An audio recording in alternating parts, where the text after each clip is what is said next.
திரு திரு மணிகண்டன், இப்ப நம்ம பேசக்கூடிய விஷயங்களுக்கெல்லாம் ஒரு சப்ஸ்டன்ஸ் இருக்குன்னு நினைக்கிறீங்களா? அதிமுகல ஒரு ரீதாட்ஸ் இருக்கிறதா பார்க்க முடியுமா? ரிசல்ட் வரல, ரிசல்ட் எப்படி வேணாலும் வரலாம், அவங்க ஜெயிக்கலாம் தோக்கலாம், நல்ல பெர்சன்டேஜ் வரலாம், வராமல் இருக்கலாம். எந்த ஒரு தலைவரும், அது ஒரு வேலுமணியோ செங்கோட்டையனோ, they will wait for the results. இல்ல ஸோ இன்னைக்கு வர தகவல்கள் எல்லாம் இல்லாட்டி அப்படி அதாவது ஒட்டி சொல்லக்கூடிய கருத்துக்களுக்கெல்லாம் ஒரு மெரிட் இருக்குன்னு நினைக்கிறீங்களா? அனைவருக்கும் வணக்கம். இது மெரிட் இருக்கா இல்லையான்றது வந்து அந்தந்த கட்சி தலைவர்கள் தான் சொல்லணும் சார்.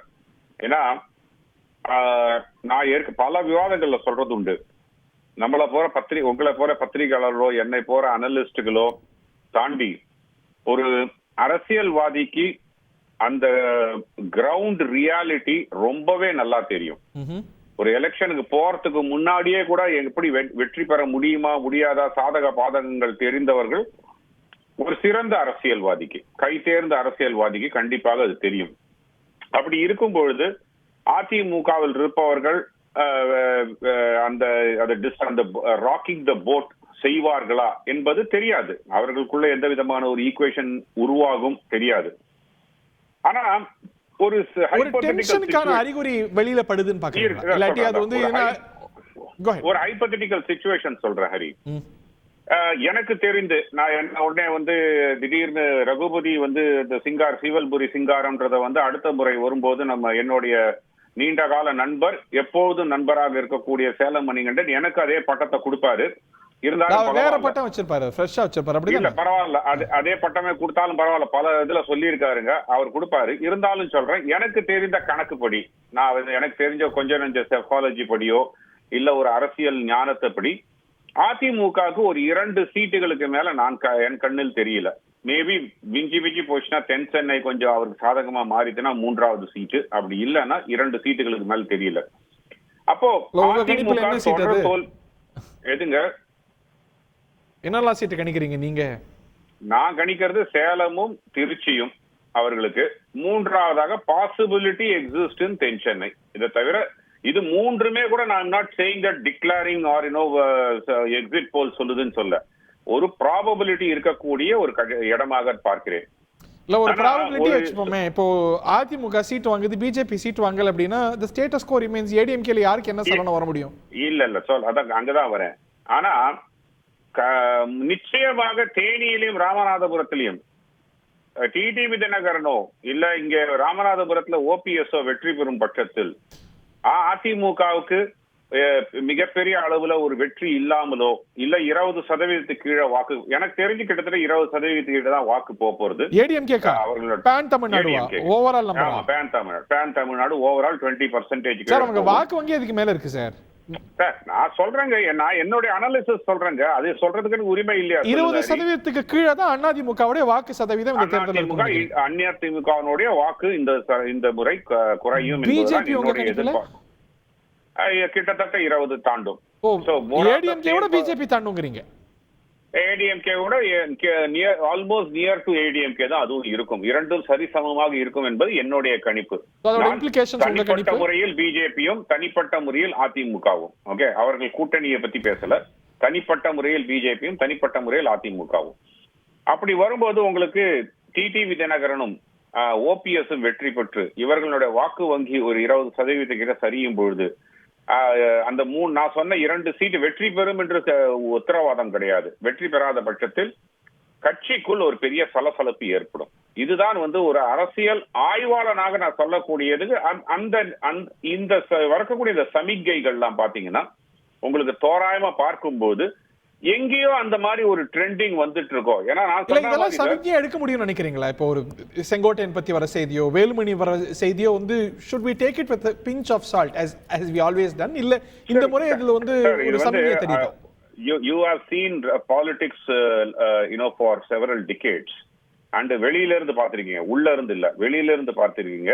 நானும் பல 10 ஆண்டுகள் நானும் இந்த பாலிடிக்ஸை வெளியில இருந்து பார்த்திருக்கேன். இந்த மாதிரியான ஒரு நிகழ்வுகள் எந்த விதமான வருகிறது அப்படின்னு சொல்லிட்டு அதற்குண்டான அச்சாரங்கள் எங்கிருந்து வருகிறது என்று நம்ம பலமுறை பார்த்திருக்கிறோம். நெருப்பில்லாமல் புகையாது என்பதை விட நான் வந்து குறிப்பிட்ட முறை எஸ்பி வேலுமணியோ இல்லைன்னா இவர் வந்து செங்கோட்டையனோ அவர் வந்து ஒரு ரிபலா ஆகுவார்கள் என்று சொல்லவில்லை. ஆனால் அதிருப்தி பெருமளவில் வெளிப்படும்.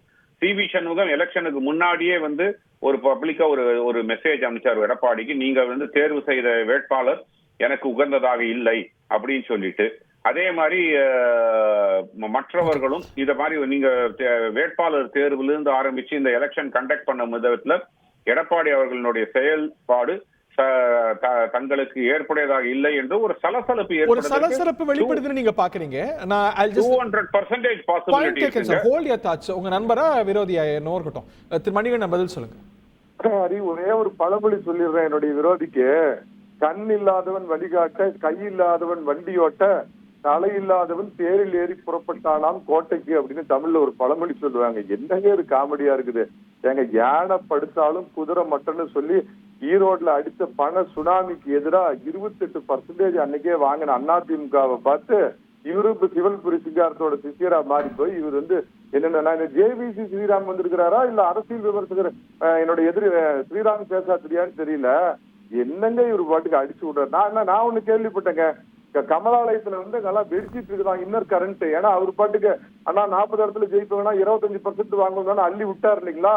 கமலாலயத்துல ரிசல்ட் வந்து அன்னைக்கு நைட்டே பெரிய ஆட்ட பாம்பு அடிக்குதுன்னு நான் கேள்விப்பட்டேங்க. ஹரி ஸ்ரீராம் சார், கமலாலயத்துல என்ன வேணா ஆயிட்டு போட்டங்க. அவங்களுக்கு அதை பற்றி பதில் சொல்வதற்கு ஒரு பாஜகவில இருந்து வர வேண்டும். ஆனா என்ன பொறுத்த வரைக்கும் பாஜகனுடைய ஏர்லியர் ஹையஸ்ட், நான் ஒரு அனலிஸ்டா தான் நான் பார்க்கிறேன், பாஜகனுடைய ஏர்லியர் ஹையஸ்ட் பார்க்கும்பொழுது அவர்கள் 18.5% வாக்கு. அதை 2014 அதுலயும் லைன் ஷேர் வந்து தேமுதிகவுக்கு. திரு மணிகண்டன் இப்ப அவங்க நிறைய சீட்ஸ்ல போட்டிருக்காங்க. 3% மேல அவங்க வாங்குறது எதுவுமே கெயினா தான பார்க்கப்படும். அதிமுக இருந்த கட்சி. ஹரி, நான் வெளிப்படையா அவனு சொல்றேன் ஹரி, தமிழகத்தை பொறுத்த மட்டும் இவங்க கனவு காண்ற மாதிரி இன்னும் வந்து 2 கட்சியோடைய அரசியல் அப்படிங்கிற பார்வை தமிழக மக்கள்கிட்ட மாறல. சூரியன் பிடிக்கலையா இரட்டை இலைக்கு போடு, இரட்டை இலை பிடிக்கலையா சூரியனுக்கு போடு. இவங்க வேணும்னா சீமான்னு ஒரு 3வது 4வது இடத்துக்கு வர்ற சீமானோட வேணும்னா போட்டி போடலாம். அந்த இடத்துக்கு இவங்க வரலாம ஒழிய அண்ணாமலையோட அண்டப்புழுவி எல்லாம் 4ஆம் தேதி சாயந்தரம் இன்னும் இருதுரு அரசியல் தான். இன்னும் இன்னைக்கு பாருங்க பைபோலார் தான், எலெக்ஷன் அதான் காட்டுங்கிறார் திரு ஸ்ரீராம். பைபோலார் பாலிடிக்ஸ் மாறலைங்கிறார் சார். பைபோலார் பாலிடிக்ஸ் ட்ரைபோலார் பாலிடிக்ஸுக்கு மாறிக்கிட்டு வருதுன்னு தான் நான் சொல்றேன். கள நிலவரத்தை நீங்க நிராகரிக்கலாம், அது அவருக்கு வந்து முழு உரிமையும் உண்டு. அவர் வந்து அதை செய்ய வேண்டியது அவருடைய கடமையும் கூட. திரு நிஜாமுதீன் பொங்கலூர் மணிகண்டன் பேசணும். அதுக்கு முன்பாக Thiru Kannan, make it very short, 20 seconds. அதாவது ஹரி, மேம்போக்கா பேசுறது வேற. இப்ப சேஷாத்ரி என்ன சொல்றாரு, அதிமுகவினுடைய வாக்கு வங்கி குறையும் அப்படிங்கிறத சுட்டி காட்டுறாரு. ஏன்னா களத்துல இருந்து வந்த தகவலை அவர் கேட்டு சொல்றாரு. நாங்கள்லாம் களத்திலேயே இருக்கிறோம். மணிகண்டனை கண்ணை மூடிக்கிட்டு காத்துல கேள்விப்பட்ட விஷயத்த சொல்லக்கூடாது. பழனிசாமியை புகழ்ந்து பேசலாம், தப்பு இல்லை. ஆனா களத்துல அதிமுகவிற்கு என்ன அழிவு ஏற்பட்டுக்கிட்டு இருக்குங்கிறத பார்க்கணும். ஆள் இல்ல, எலெக்ஷன் வேலை பார்க்கறதுக்கு ஆள் இல்ல. கோயம்புத்தூர்ல வேலுமணி தலையே தெரியல, நாமக்கல்ல தங்கமணி தலை தெரியல, ஈரோட்ல செங்கோட்டையன் தலை தெரியல. யாருமே கேம்பெயினுக்கு சரியா வரல, கேம்பெயினே நடக்கல, தொண்டர் சுறுசுறுப்பா இல்ல, வெற்றிக்கான வீகத்தை வகுக்கலங்கிறதெல்லாம் கள யதார்த்தம்.